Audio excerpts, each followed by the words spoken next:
مرحبا صلی اللہ کیا چیز ہے، مچل کے بولیں سبحان اللہ۔ مرحبا صلی اللہ کیا چیز ہے، یہ وظیفہ پڑھ لیا تو پھر دوا کیا چیز ہے۔ مرحبا صلی اللہ کیا چیز ہے، یہ وظیفہ پڑھ لیا تو پھر دوا کیا چیز ہے۔ دیکھ کر احمد رضا کو ان کے مرشد نے کہا، دیکھ کر احمد رضا کو ان کے مرشد نے کہا، جانتا ہوں میں میرا احمد رضا کیا چیز ہے۔ دیکھ کر احمد رضا کو ان کے مرشد نے کہا، جانتا ہوں میں میرا احمد رضا کیا چیز ہے۔ وہ حادثوں سے بچ کے جب میں اپنے گھر کو آ گیا، تب پتا مجھ کو چلا ماں کی دعا کیا چیز ہے، تب پتا مجھ کو چلا ماں کی دعا کیا چیز ہے۔ حضرات اب بلا کسی تاخیر میں چاہتا ہوں نظم کی دنیا سے نکل کر نثر کی طرف چلے، اوس البلا خطیب کے خطاب کو سننے کے لیے اپنے آپ کو تیار کر لے، جن کے خطاب کو سننے کے بعد روح کو تازگی حاصل ہوتی ہے، ایمان میں نخار پیدا ہوتا ہے، جسے دنیا سنیت نقیب اعظم ہندوستان و خطیب اہل سنت ناشر مسلک اعلیٰ حضرت محافظ مسلک اعلیٰ حضرت حضرت العلامہ حضرت علامہ مولانا محمد مستقیم احمد صاحب قبلہ نعیمی وستاذ دارالعلوم غریب نواز برگدما صاحب کے نام سے جانتی اور پہچانتی ہے۔ بلا کسی تاخیر حضور والا کی بارگاہ میں ادب کے ساتھ گزارش کروں گا کہ حضور والا کرسی خطابت و تشریف لائیں، اپنی حقانی نورانی عرفانی بیان سے ہم سامعین کے قلوب کو منور و مجلہ فرمائیں۔ آئیے اپنے آنے والے خطیب کا استقبال نعرے تکبیر و رسالت سے کریں، پورا مجمع زندہ دلی کے ساتھ ہاتھوں کو فضا میں لگا کر سینے کی طاقت لگا کر زوردار استقبالیہ نعرہ لگا لے، نعرہ تکبیر۔ حضرات جیسا مہمان ہو ویسا دسترخوان ہونا چاہیے۔ آپ ایسے بہترین خطیب کے خطاب کو سننے جا رہے ہیں، زوردار انداز میں آپ حضرات استقبالیہ نعرہ لگا لے، نعرہ تکبیر، نعرہ رسالت، مسلک اعلیٰ حضرت علماء اہل سنت، ادائے سنت خیر الورا کانفرنس، نعرہ تکبیر، نعرہ رسالت۔ ایسی شان پیدا ہو کہ باطل تھر تھرا اٹھے، ایسی شان پیدا ہو کہ باطل تھر تھرا اٹھے، نظر تلوار بن جائے، نفس سنکار بن جائے، پھولوں کی ہنسی ہو کہ ستاروں کی ادائیں، سب آپ پر قربان ہیں، تشریف تو لائیں۔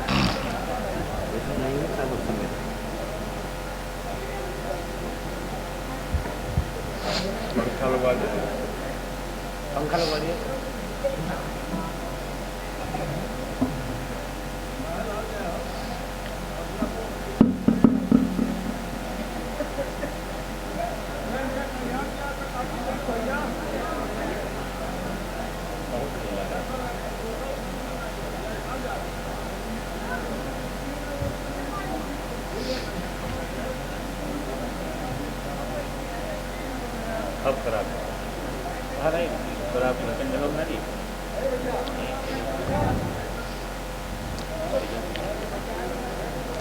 منبر نور پہ تشریف فرما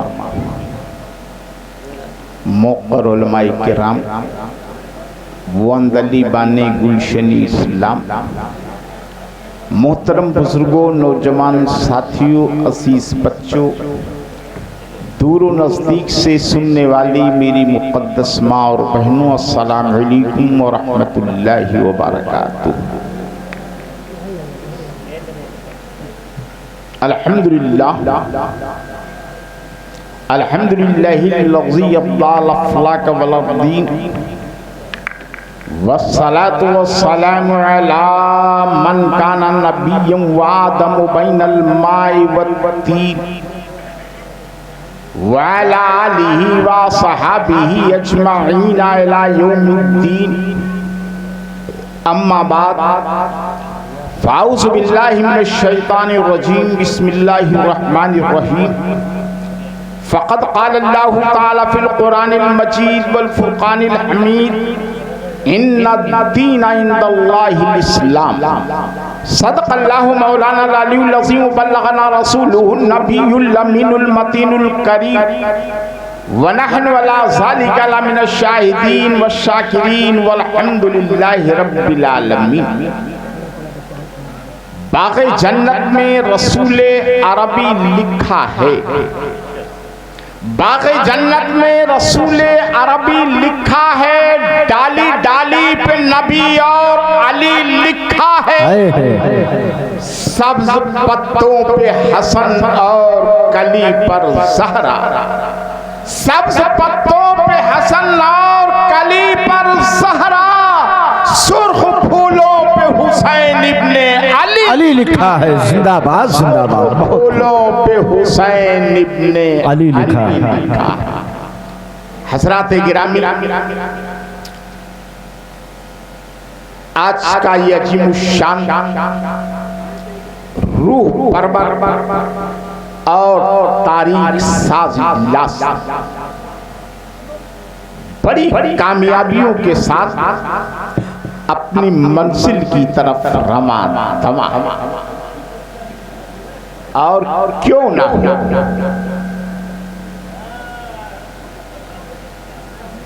جس کے صدارت کی باغ ڈور قائد اہل سنت معمار قوم و ملت حضرت علامہ مولانا قاسم نعیمی صاحب مدہ ذلہ العالی کے ہاتھوں میں ہو، اور جس کی قیادت کا تاج فاضل اجل خطیب بے بدل حضرت علامہ مولانا مقبول صاحب کے سر پر سجایا گیا ہو، یقیناً وہ جلسہ کبھی فلاپ نہیں ہو سکتا۔ آج ایسی شخصیتوں کا انتخاب کیا گیا ہے جن کو دیکھنے اور سننے کے بعد آپ کی روح تازہ ہو جائے گی، آپ کی کشتی سنیت میں باد بہاری چلنے لگے گی۔ یا تو آپ ہی لوگ بول رہے ہیں یا ہم ہی لوگ بول رہے ہیں۔ تھوڑی دیر کے لیے کافی کا سلسلہ بند کر دیجیے۔ بند کروا جو کہ جلسہ کرنے کو تو گلیاں پھول ہے، گلیاں پھول بنا بنا کیا کرتے وہ تو کہاں کرتے؟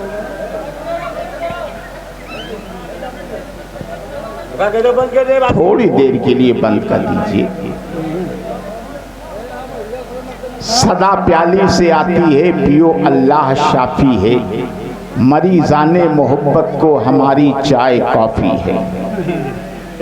تھوڑی دیر سکون کا ماحول بنائیں۔ بڑی عظیم المرتبہ شخصیتیں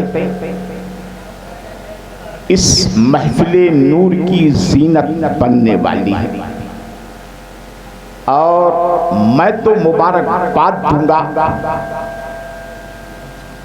مخیر قوم و ملت عالی مرتبہ بھائی باسط علی صاحب قبلہ ازہری کو کہ انہوں نے اپنے برادر خود الحاج مبارک علی صاحب کی شادی خانہ آبادی کے موقع پر صرف علماء اور خطبہ ہی کو نہیں بلایا،